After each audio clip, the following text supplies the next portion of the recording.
साहित्यातले प्रेमी आहेत, सगळे एज्युकेटेड सगळ्या लोकांमध्ये हे लोक जे बसलेले आहेत, हे खरं सांगायचं मी या माझ्या जीवन प्रवासामध्ये 75 वर्षाच्या जीवन प्रवासामध्ये मी काय जर बघितलं असेल तर फक्त मी सांगताय हा माणसातून समाजातून आपल्या स्नेहप्रेमामधूनच मोठ होते.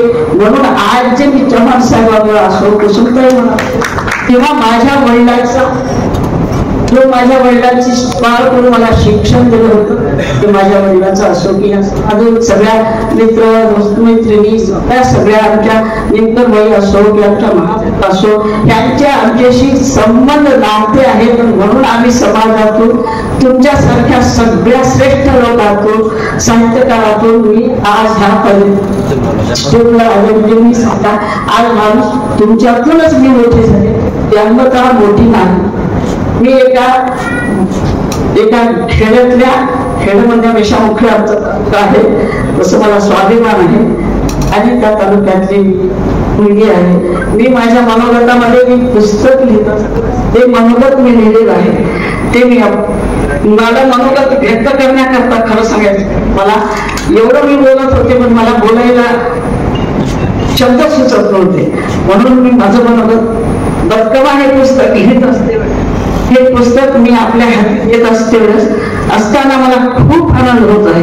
हे पुस्तक म्हणजे माझ्या जीवनातला न भूतो न भविष्यते असा अकल्पित आनंदाचा क्षण आहे. म्हणूनच मी आज आनंदी आहे.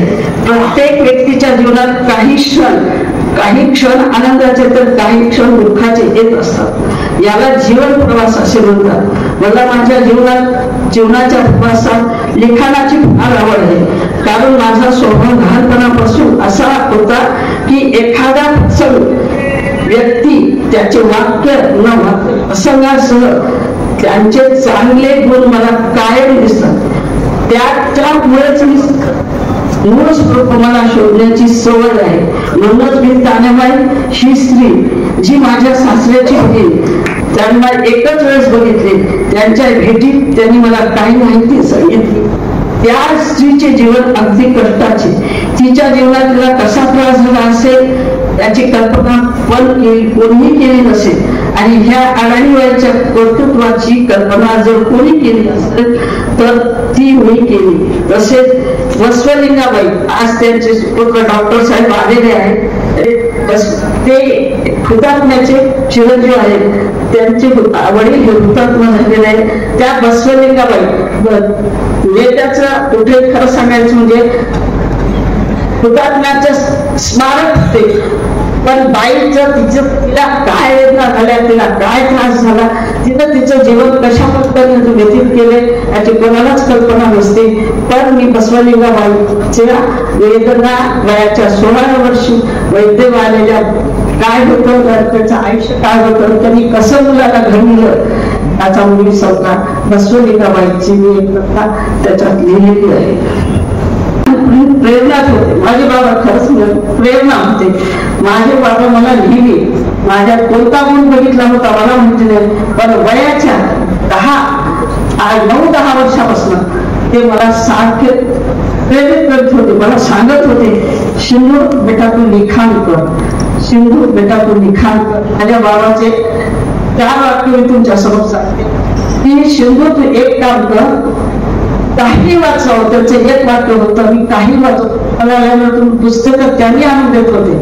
पण एके दिवशी त्यांनी मला असं माझ्या पाठीमागून टाकून सांगितलं बेटा हे शिकाव, आपल्याला काय घ्यायचं त्याच्यामधून काहीही वाचावं पण काय घ्यायचं हे ठरवावं. हे आमच्या बाबाचे वाक्य.